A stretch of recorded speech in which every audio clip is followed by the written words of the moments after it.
Hey there. Hey, Helena.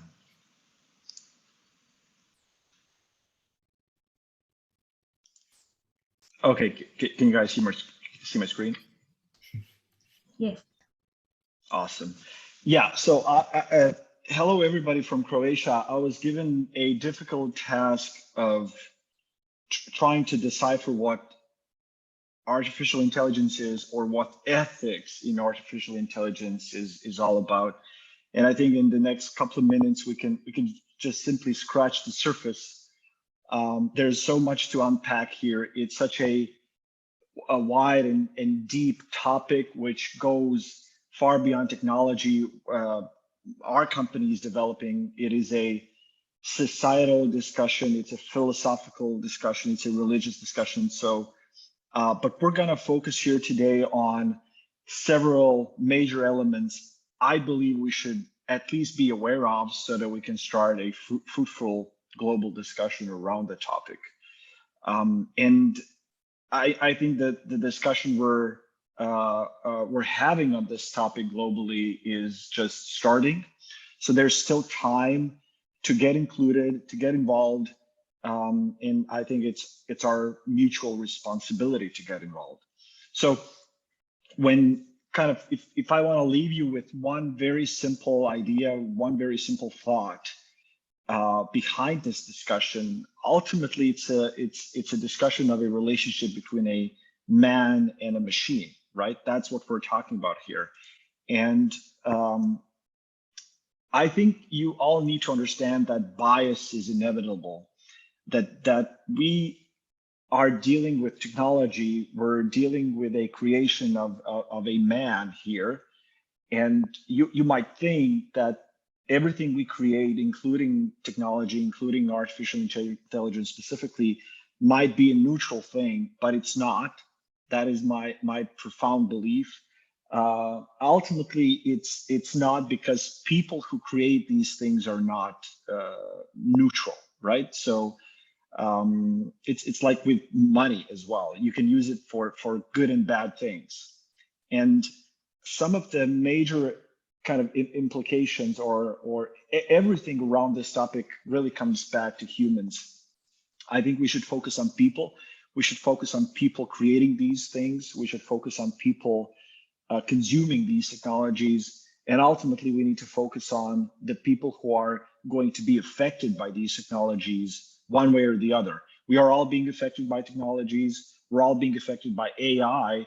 We're all without us knowing that or understanding that, we are going to be either benefiting or suffering from the mass adoption of these technologies. So that's what I want to share with you guys today. That's what I want to just like shed a little bit light on today. Let's go through a couple of major challenges or questions or debates we should be having around this topic, because that's what I want to do here today. I just want to open up the horizon for you. I think the first and probably the biggest topic we're kind of all hearing about nowadays is, hey, whether the robots are going to take all of our jobs, right? And what happens after there are no jobs left, right? I mean, it's a very shallow way to look at the topic here.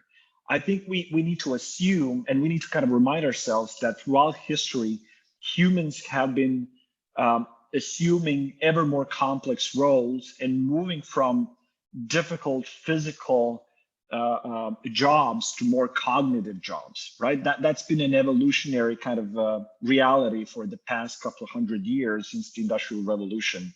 So although there's going to be jobs that are destroyed by the emergence of more advanced technologies, I firmly believe there are going to be a lot more jobs created by this coming wave. So, but that's just one perspective. I think for the benefit of this discussion here today, we just need to understand there's going to be jobs destroyed, there's going to be jobs created, but I really do believe that humans should move away from dirty and dangerous, difficult jobs to more creative ones. And that's let's say that's enough for this discussion I wanted to mention here today. The second question is a very real problem we're facing today, which is the question of inequality. And really, ultimately, the question of how do we distribute the wealth which is being created by our technological civilization? How do we distribute the wealth being created by these machines we're so much afraid of, right? And the world doesn't look very good with that respect right now, because the top 1% of the global wealth, the incomes created in the past 40, 50 years is being captured by the top 1% of the people have captured 27% of the total global growth, which is not very good. And I think we should this is a debate we should have. I think it's an important thing to understand that the power created by the technological revolution cannot reside in the hands of only a few, and that's a debate which the world's governments need to have as soon as possible. The third debate I just want to unpack briefly is that we as a humanity have grown very much reliant on technology, right? It is convenient for us to click a button and get an order delivered to our doorstep, right? And we rely on technology to do many of the decision making and thinking in general, which we had to do before. And I think that's not necessarily a good thing. I think that the technology is really affecting our behavior and the way we interact with each other. And again, that is not always for the good of society. Another topic is an emerging debate which we're having right now. It's really about how much can we rely on artificial intelligence to do some important things for us, right? The debate of self-driving cars. I mean, is this technology even mature? Can we rely on it? Like, how can we guard ourselves against mistakes of this technology, right? So there's so many edge cases these technologies really cannot understand, they cannot do well. And like, are we really going to let them drive us around? It's an important topic, right? And the technologists might argue, hey, but we're getting better. Well, the question is like, what is the minimum we need to achieve to make sure these technologies are bulletproof, right? So that no mistakes can happen, or that as few of these mistakes happen that actually jeopardize the human lives. Another important debate we need to have. So moving forward, one of my favorite topics is, hey, we're looking at technologies really having some serious bias built into them. For example, there are AI systems right now that are biased against Black people, right? And we need to fight the very principles these technologies are being designed around, because we cannot allow them to make difference and to do racial injustice when we start using them for like global purposes, like, I don't know, understanding whether somebody is credit risk worthy, for example, in getting a credit line approved. So there are instances of this racial bias being implemented into the technological systems driven by AI technologies all over the world, and we need to fight it. This is very bad. Going to the extreme level of bad is, of course, the fact that we have robot technologies killing people around the world. Very bad thing, right? So this is a question of security, the question of national sovereignty, a lot of different topics again here.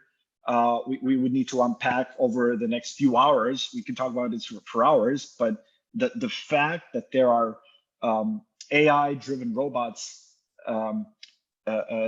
instructed or directed to kill human beings it's in itself a very much bad thing. It's very wrong, and we as a society need to answer whether we're going to allow this to evolve to something far worse or not, right?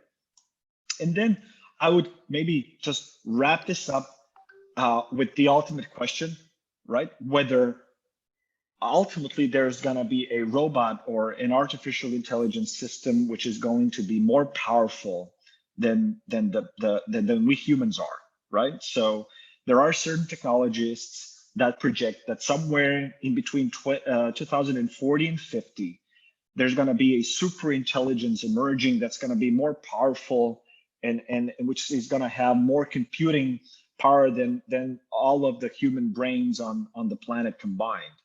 What happens then, right? So why is this important? Is this actually a kind of philosophical myth, or is this actually technically possible? Like, I mean, however we approach this topic, like I think the most important question we need to be asking ourselves is, how do we, if this happens, like how do we remain in control of this complex intelligence system, right? So how do we remain in control? How do we design it so that this technology is always working in the benefit of the human society, for the good of humanity? That's an important question. So just to wrap this short introduction, this short overview up, what you need to be aware of is that the bits and pieces of what I described to you today, these discussions are already happening. They're happening all over the globe. Humanity is trying to kind of systematically approach these discussions on the levels of governments, academia, private sector, public sector. And I think you need to understand that there's been a lot of progress on achieving a common ground in respect how do we answer these challenges. And this group also should get involved. If you're not involved, get involved. Reach out to me or reach out to Consulus and try to understand how can you contribute to this discussion, because again, this discussion needs to happen on many different levels. It needs to be approached from many different angles. And I think we should all collectively participate in the debate.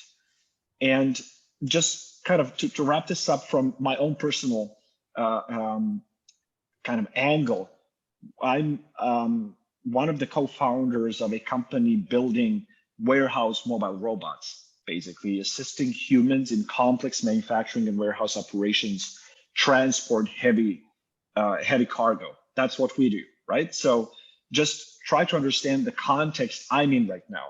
There's just like a few thousand of these machines being built globally and deployed globally on an annual basis. And within 30 years, there's going to be 50 million of these swarming our warehouses and manufacturing plants. So going from a couple of thousand to 15 million in 10 years, that's the reality we're facing, right? That is where we are. That is what we need to deal with. That's what we need to face. So again, you're all welcome to participate. I don't think this should be all up to us technologists to solve. We need your help. We need help from everybody to direct this discussion for the benefit of humanity. And quite excited to see how this group actually starts tackling these debates. Thanks a lot.